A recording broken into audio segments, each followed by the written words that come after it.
I have friends who are getting ready to go on vacation. They're only going to be gone for 6 or 7 days, but they're going to a city in a different country where I have friends. When they told me they were going, I said, I have a friend there. I said, you may have seen them on my Facebook. I said, they're friends with me on Facebook and they're friends with me in real life. They didn't have any recollection of it, so I said, I'll tell you what, I'll connect the two of you. I went home and I did a simple thing.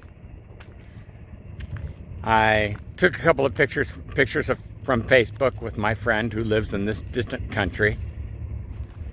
And I sent her a note and I said, hey, my friends are coming to your town to visit. I said, how about if you welcome them while they're there? It would be wonderful if they could see you. Is that okay? They said, that would be wonderful. Sent me their phone number and their contact information. I sent some pictures from Facebook of my friend in the distant country to my friends who are getting ready to go on vacation and said, hey, I talked to my friend.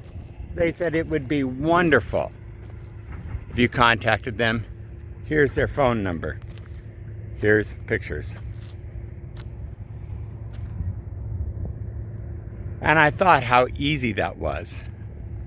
Just to say, you guys could be friends. I was telling Debbie the story about it. And this is what Debbie said, and she's better at this than I am. She said, they are going to be such good friends. And I started thinking about it and I realized, yeah, they really are. They're going to be such good friends. And I realized how much fun it was to be this person in between. This person who had the opportunity to know wonderful people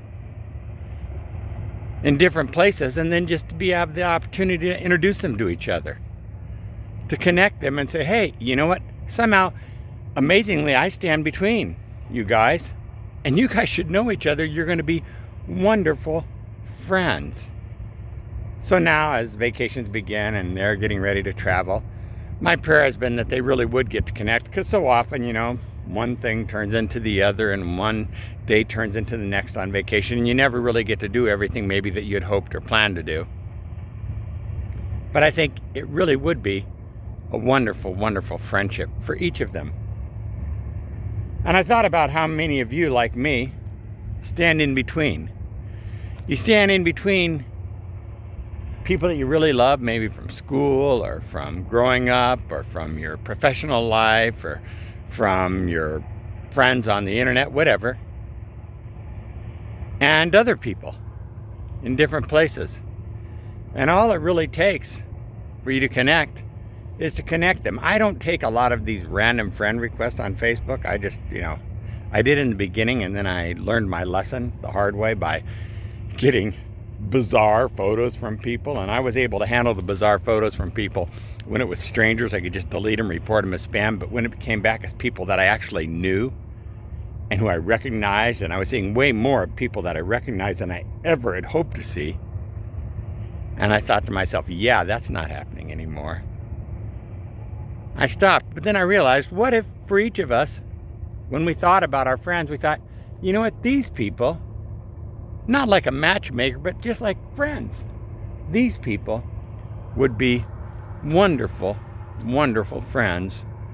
These people would really make life better for each other just because they knew each other. They would just be an attribute to each other's lives. They would lift each other up because they were friends. All of us have friends.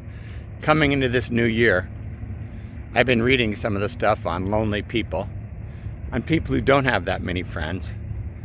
In Great Britain, it's considered one of their greatest problems right now, greater than cancer, greater than how many people are dying of loneliness. And so they're setting up coffee shops, they're setting up tables that are called chatter and natter tables.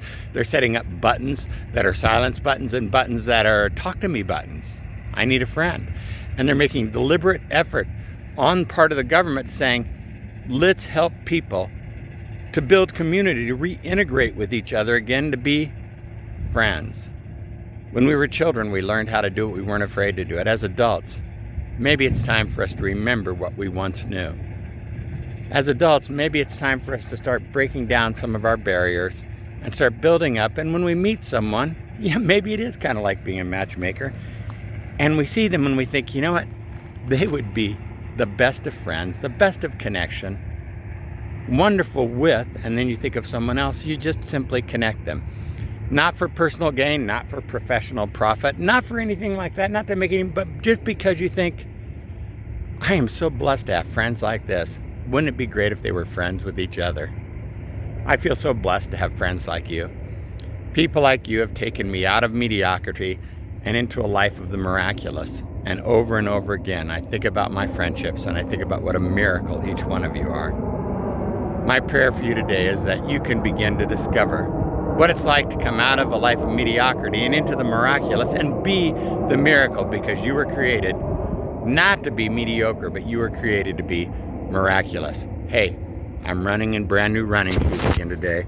I am running in trail shoes, so I'm out in dirt, deliberately saying, I am going to come out here and I'm going to be in the midst of it, in the dirt, with my trail shoes on. Time to head in though. Time to get back at it. I've been working and calling and talking and doing all kinds of stuff, and now it's time to get to the office. Have a fantastic day. Be the miracle.